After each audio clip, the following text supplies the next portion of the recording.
Fala, meu querido aluno, minha querida aluna, vamos nós dando sequência aqui ao nosso curso de língua portuguesa, tá certo? Nosso foco aqui, né, é a sua aprovação, tá?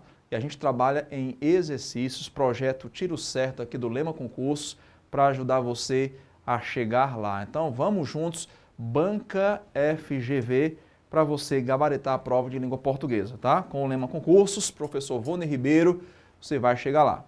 Tá certo? Dando sequência aqui ao material anterior, né? Vimos de 1 a 5 e agora questões 6 a 10.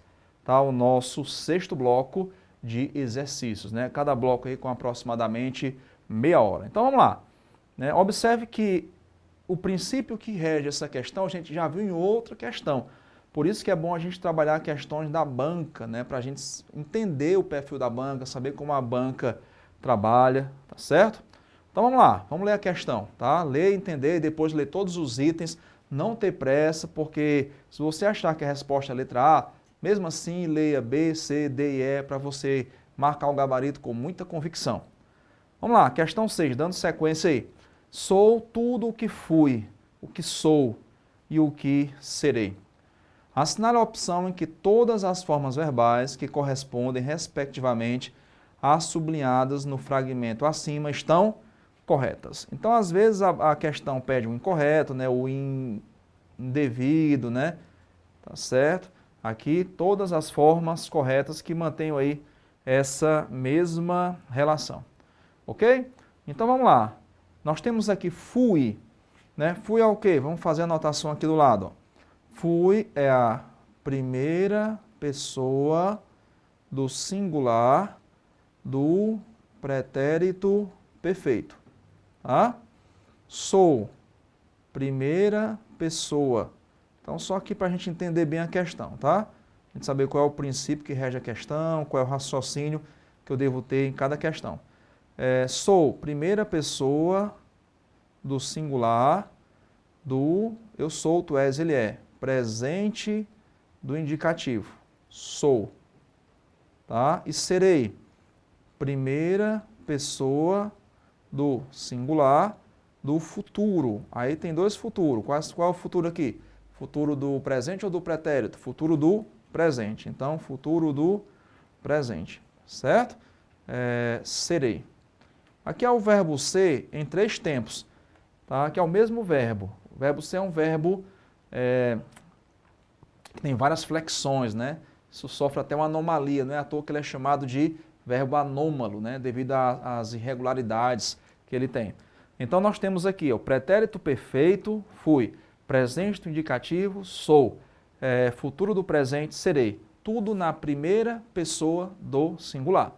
Ok? Então a gente vai ver aí qual é a opção correta. Teve, letra A. Teve não é eu teve, então eu já descarto aqui a letra A, certo? Já descarto a letra A, porque teve é pretérito perfeito? No entanto, não é primeira pessoa. Então, observe que a questão quer primeira pessoa do singular. Ela quer pessoa e tempo. Pessoa e tempo. Então, teve. Então, letra A eu já descarto. Tenho, presente do indicativo, terei, futuro do presente. Então, o errado aqui é só o primeiro, teve, tá? Então, aqui está certo e certo. Fiz, eu fiz. Né? Ok, aqui está certo. Pretérito perfeito, primeira pessoa. Eu faço. Opa, deu certo. Será a resposta letra B? Eu fazerei? Não, não existe fazerei, tá? É eu farei. Então aqui a gente elimina a letra B por causa do último verbo, tá? Não existe fazerei, farei. Eu fazeria? Não, eu faria. Farei, faria. Vamos para a letra C. Letra C temos assim, eu vi, né? Pretérito perfeito, primeira pessoa, ok. Eu vejo, presente do indicativo, primeira pessoa, ok. Eu virei, opa, virei é outro verbo, né? Se fosse verei, aí sim. Mas aqui virei é do verbo vi, não do verbo ver. Então, pelo último verbo, a gente vai eliminar a letra C. Letra D, eu ouvi. Ó, esse ouve, tá? Ele só destacar para você, pode ser para o eu ou para o ele ou ela. Eu ouvi, tu ouveste, Olha só que interessante. Tu ouveste, ele ou ela ouve. Isso aqui é pretérito perfeito do verbo haver. Tá? Se você não conhecia isso, então vai anotando aí comigo, tá? Pretérito perfeito. Então até aqui tudo bem. Eu ei, presente do indicativo, tá? Eita, professor, esse verbo haver aqui, eu não sabia que tinha essas peculiaridades. Pois é. Aí eu vou dizer o seguinte, ó, presente do indicativo. Eu, ei, tu, as, ele, a. Nós, emos ou havemos. Olha só. Vós, eis ou haveis, eles hão. Tá? Não conheço ninguém que use isso, tá? Mas na prova eu vou ter que saber. Tá? Então, sugiro a você que depois dê uma olhadinha no verbo haver.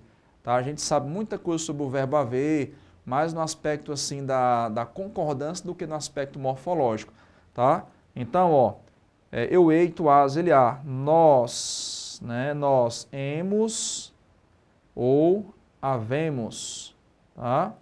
Vós, eis ou haveis. Eles hão. Eles hão. Tá? Ok? E haverei, tá certo também. Então, a resposta é a letra D. Então, a letra D responde aquilo que a gente está querendo, tá? Houve, primeira pessoa do singular do pretérito perfeito, e, primeira pessoa do singular do presente no indicativo, e haverei, primeira pessoa do singular do futuro do presente. E a letra E, prof? Vamos ver a letra E. Venho, eu venho, e venho é presente, tá?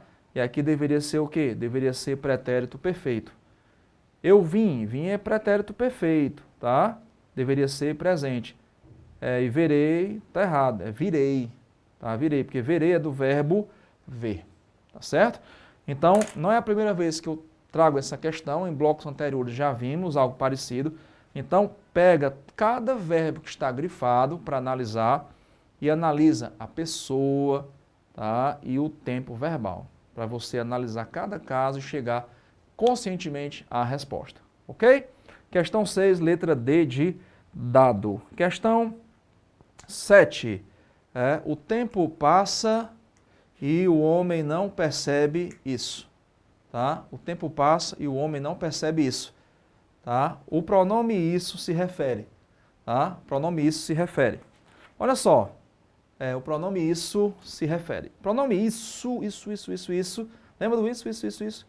Ó, isso aqui é um pronome coesão referencial anafórica, tá? Coesão referencial anafórica. O pronome isso, ele remete àquilo que já foi dito, tá? Vamos só relembrar aqui, ó.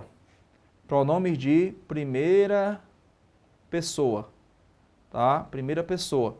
Você vai ter este, esta, isto, tá?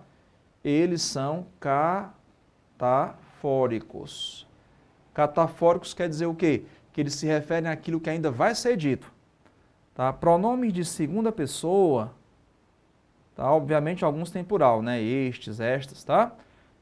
Esse, esses, essa, essas, isso, tá? São anafóricos, ok? Então aqui nós temos o isso. Ele se refere, se ele é anafórico, àquilo que já foi dito, certo? Então, um pronome anafórico se refere àquilo que já foi dito.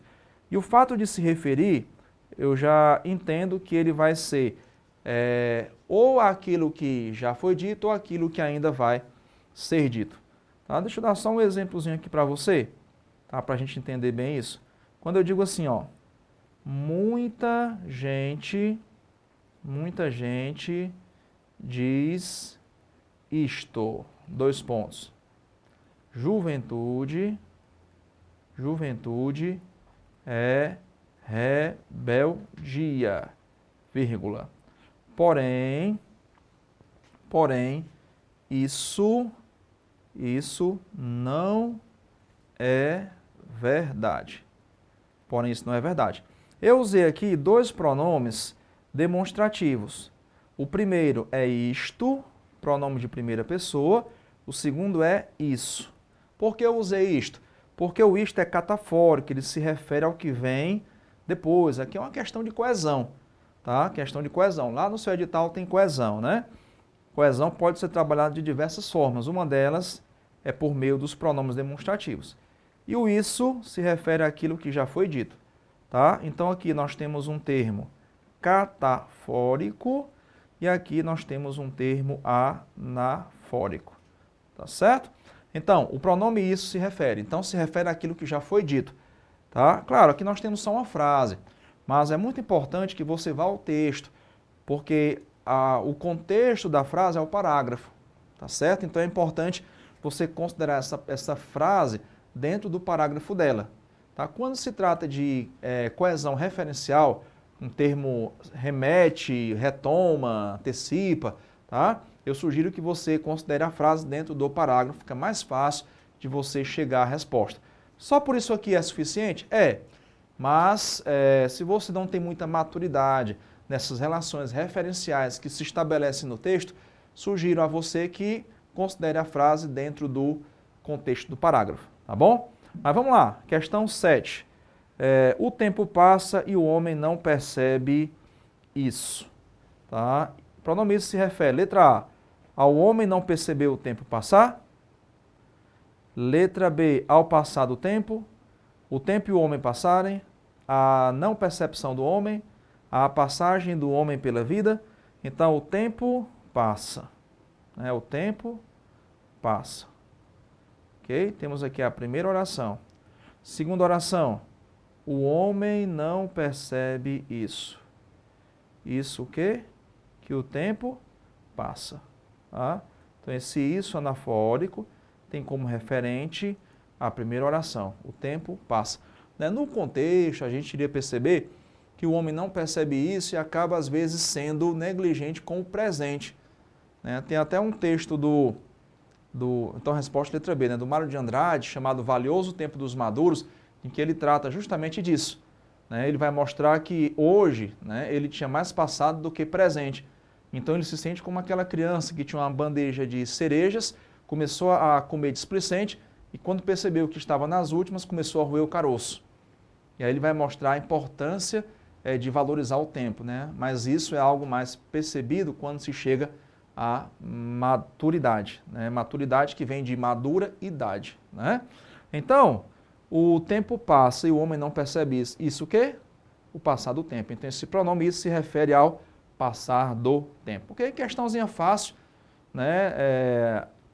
No geral, as questões de coesão da banca não são tão complexas, tá? Banca FGV. Há outras bancas que têm complexidade maior, como o Banco Idecam, que trabalha anáfora encapsuladora, anáfora associativa, mas ainda bem que a banca que FGV não usa esses termos que são, no dia a dia, assim, desconhecidos. Ok? Questão 7, portanto, letra B de bola. Vamos à questão 8. Questão interessante essa aqui. O primeiro projeto consistia em abreviar o discurso, reduzindo os polissílabos a monossílabos. Aqui a gente está lidando com conceitos lá da escolinha da tia Teteca. Eu estudei lá na escolinha da tia Teteca, aprendi a ler lá na escolinha da tia Teteca. E aí o que é um polissílabo? Monossílabo é quando a palavra só tem uma sílaba. Dissílabo, 2 sílabas. Trissílabo, 3 sílabas. Polissílabo, 4 sílabas.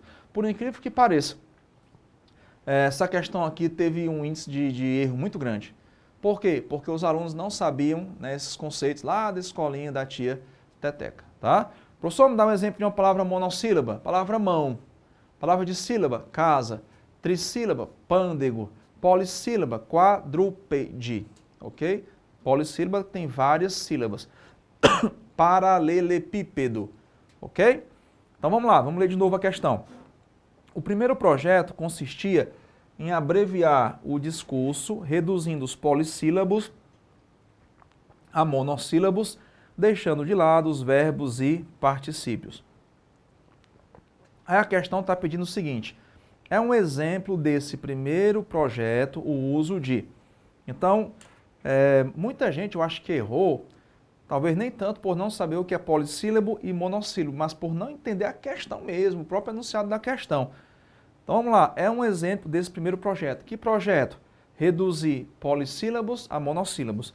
Então, a gente vai pegar uma opção em que uma palavra polissílaba seja reduzida a uma palavra monossílaba, ok? Então, vamos lá, vamos analisar aqui item por item. Tá por estar, né? Tá é monossílabo? Agora está é de sílabo. Então, essa redução não vem de uma polissílaba para uma monossílaba, mas a redução vem de uma palavra de sílaba para uma palavra monossílaba. Então, a letra A não vale para a gente, certo? BB por Banco do Brasil. Não se trata aqui do caso, né? Banco é uma palavra de sílaba. Tem só uma sílaba. Brasil é de sílaba. Então, o que houve aqui foi apenas uma sigla, tá? BB é apenas uma sigla. Então, não houve aqui o que a questão está pedindo, essa redução, né? E aqui é uma questão que envolve processo de formação de palavra, né? Porque a redução é uma forma de formação de palavra. Você tem, por exemplo, cinematógrafo, que gerou a palavra cinema, que gerou a palavra cine. Você tem pornográfico, que gerou a palavra pornô. Você tem a palavra pneumático, que gerou a palavra pneu. Tá? Você tem aí televisão, né? Telefone, que gerou a palavra simplesmente fone. Ok? Então, redução é o quê? É a mesma coisa que abreviação. Tá? Redução é a mesma coisa que abreviação. Agora, não confunda abreviação com abreviatura. Tá? Então, deixa eu colocar aqui para você, porque a questão aborda formação de palavras. Abreviação é a mesma coisa que redução, que é eliminar fonemas até o limite máximo de compreensão. Tá? Reduzir fonemas até o limite máximo de compreensão. Tá? Agora, a abreviação é diferente de abreviatura. A abreviatura é um código criado para agilizar a escrita. Por exemplo, soldado, SD, né, sargento, SGT, padre, PE, pastor, PR, avenida, AV. Detalhe, abreviação eu posso falar, abreviatura não. Abreviatura não é para fala, é para escrita. Por isso, quando a policial ou policial está entrevistando o SD Ramos, né, e está lá o SD Ramos assim com a mão para trás, todo estufado, né? Aí está lá, de acordo com o SD Ramos, não é SD Ramos não, é Soldado Ramos. Imagina, de acordo com o SGT Ramos ou com o Céu Ramos não, rapaz, Coronel Ramos. Imagina o Gal Ramos, o Gal Costa, Gal Costa, né? É o General Costa, Então, assim, abreviatura não é para falar, é só para escrever. Abreviação eu posso falar, e abreviação é a mesma coisa que redução, ok? E a questão está pedindo uma redução de polissílabo para monossílabo, e a letra A e a letra B estão descartadas. Letra C, fim por final, né? Não, isso aqui não é redução, tá?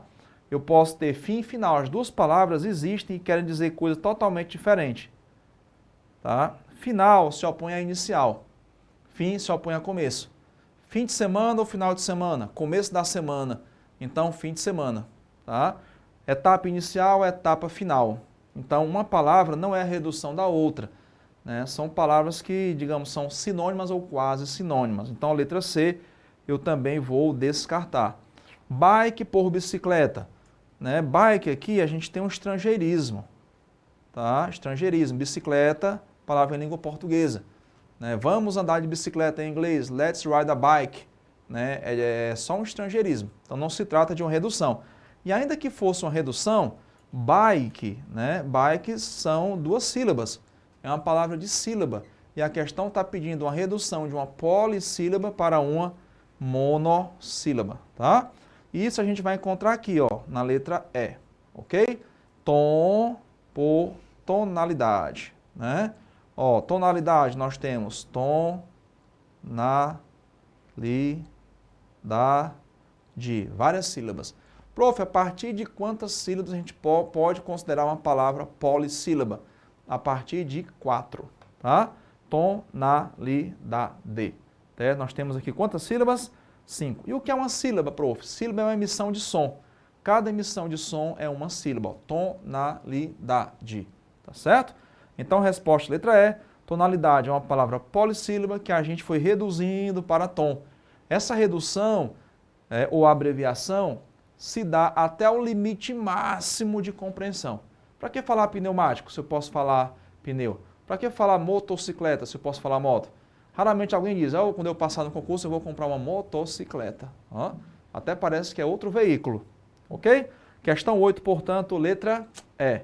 Questão 9, penúltima, essa questão é muito boa. Olha só, observei a paisagem da janela, que se estendia por largo espaço e brilhava sob o sol. Verifiquei que a falta de chuvas havia feito estragos e que seria necessário irrigação urgente, mas abandonei a reflexão quando me chamaram ao portão. Fecha aspas. Como a narrativa é marcada por uma sucessão cronológica de fatos, olha só, grife aí no seu material, tá? Que eu vou grifar aqui, ó, sucessão cronológica de fatos. Uma sequência de verbos, de tempos verbais que mostra essa sucessão. Eu queria destacar uma coisa, tá? Eu queria que você diferenciasse, vou até aqui para a lousa, tá? Ó, queria que você diferenciasse narração de descrição, tá bom? Narração e descrição. A narração, ela trabalha com sucessão de fatos, tá? Sucessão de fatos. A narração tem um antes e um depois, tá? Você tem um fato que gera outro, tá? Um fato que gera outro. Na narração, você vai ter aqui um estilo cinematográfico, tá? Estilo cinematográfico, né? E o cinema trabalha com o quê? Com o drama. E drama é o quê? Ação. Vem do grego drau, que quer dizer ação. Tá certo? Já o texto descritivo, e a questão está dizendo que o texto é narrativo. Tá? Vou colocar descritivo aqui porque vai ser o nosso distrator aqui. Descrição. A descrição não tem sucessão de fatos.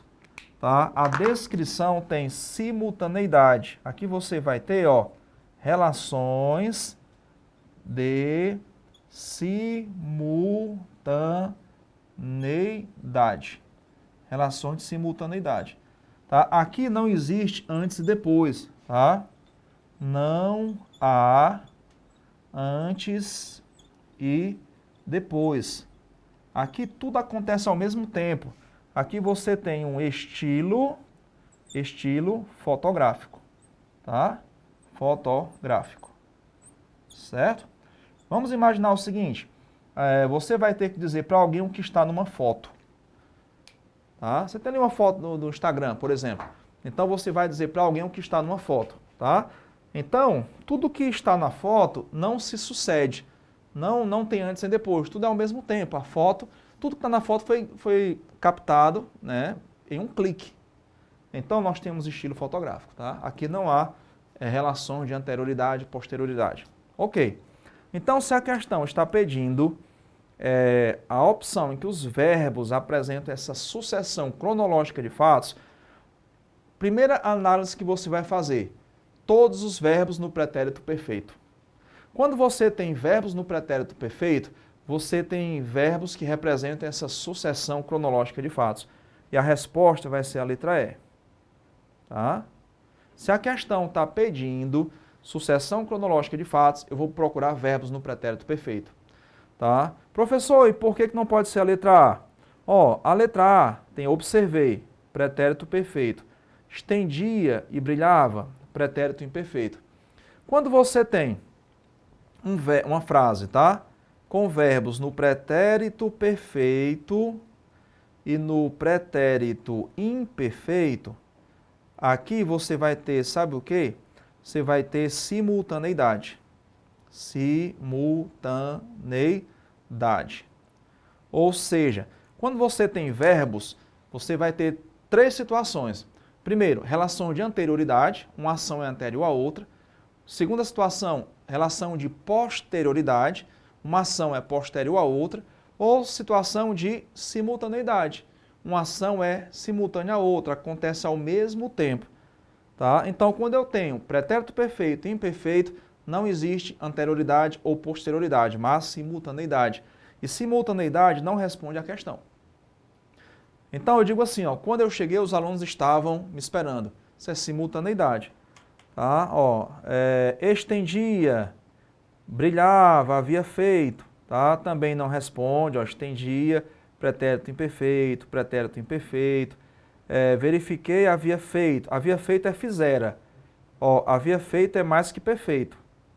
Tá? Havia feito é mais que perfeito. É passado do passado.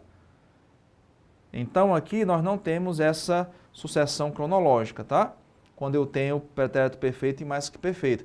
Por quê? Porque eu estou contando algo que já aconteceu. Não é uma sucessão de ideias. Por exemplo, o aluno comentou que lera o livro. Eu não tenho sucessão de ações, eu estou apenas me referindo a um passado. Tá? E aqui, ó, aqui eu tenho desencontro, né? Passado, mais que perfeito e futuro. Tá? Então, aqui eu tenho um desencontro de sucessão cronológica de fatos. Para eu ter essa sucessão cronológica de fatos, eu vou precisar ter verbos no pretérito perfeito. Quer exemplo? Ó, eu cheguei, abri a porta, acendi a luz, fui ao quarto, tomei um banho. Todos esses verbos no pretérito perfeito estão representando o quê? Uma sucessão cronológica de fatos. Ok? Então, se a banca pedir isso de novo, você vai procurar primeiramente uma opção em que todos os verbos estão no pretérito perfeito. Fica a dica, tá certo? E a última questão aqui, vamos lá. Um escritor americano é autor da seguinte frase: não grite por socorro à noite, pode acordar os vizinhos. Tal frase apresenta um problema textual que é falta de coerência, letra A, inadequação vocabular, pontuação equivocada, ausência de coesão, desrespeito à norma culta. Vamos começar de baixo para cima. Desrespeito à norma culta? Não. Tá tudo correto aí, certo? A ausência de coesão, o período não tem coesão? Tem coesão. Então, isso aqui não vale. Pontuação equivocada. A pontuação está correta. Tá? Esse ponto aí poderia ser um ponto e vírgula? Poderia também. Tá? Mas não está errado. Quando eu digo poderia, é diferente de deveria. Tá? E fica atento a isso porque às vezes a FGV usa assim, deveria, poderia, deveria, poderia. Tá? Poderia é uma possibilidade, deveria é uma obrigação. Letra B, inadequação vocabular. Não, está tudo adequado aqui. Então, resposta, letra A. Isso aqui é incoerente, falta de coerência. Prof, o que é coerência numa prova de língua portuguesa? Tá? Numa prova de língua portuguesa, coerência quer dizer ausência de contradição. Tá? Ausência de contradição. Também pode significar lógica, nexo, sentido. Ok? Então vamos lá. Não grite por socorro à noite. Pode acordar os vizinhos. É falta de coerência, eu não vou gritar por socorro. Uma coisa é não gritar à noite. Agora, não gritar por socorro, tá certo? Então isso aqui não faz o menor sentido. Alguém está precisando de ajuda. Então tem que gritar mesmo.